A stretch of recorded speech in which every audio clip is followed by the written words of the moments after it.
This is not conservatism, what they have. They pretend to be conservatives, but they have torn the conserve out of conservatism. All of the things like free market capitalism, which they hate.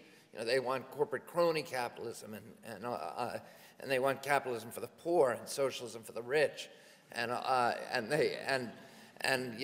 separation of church and state, which was one of the pillars of conservatism. Protection of the Constitution, which Goldwater considered, was absolutely reverential about the Constitution. But these people have destroyed the Constitution.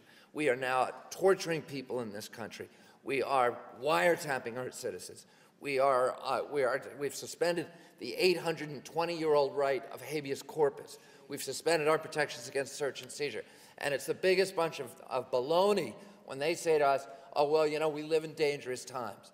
This is right. If you really look at it, and I have friends who died in the World Trade Center attack. My offices were destroyed in that attack. But objectively, we live in one of the safest times in the history of this planet, for Americans. Because when I was a little boy, and we had 15,000 nuclear-tipped warheads in Russia pointing at our country, each one able to destroy an entire city, that was dangerous times.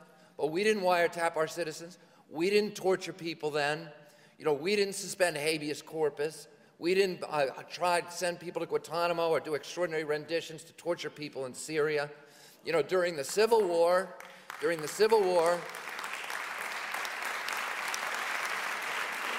lost entire cities. 640,000 Americans, not 3,000, 640,000 were killed. It's the equivalent of 6 million people being killed today.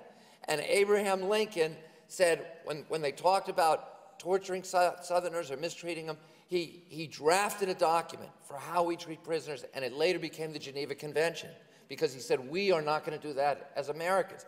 When George Washington was confronted with the British during the Revolutionary War, torturing American prisoners, keeping them on coffin ships right here in New York Harbor where they're dying by the score every day, Washington said, we're not going to do that. If that's what we're going to do, then I'm not going to be part of this conflict.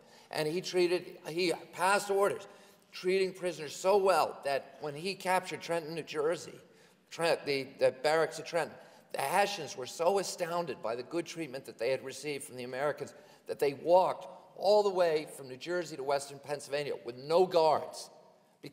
And Dwight Eisenhower during World War II, again said, no matter what the Nazis do, we are not going to torture them. And that's one of the reasons the Nazis gave up, the Germans gave up so quickly to us, because they knew they were going to be treated well by Americans.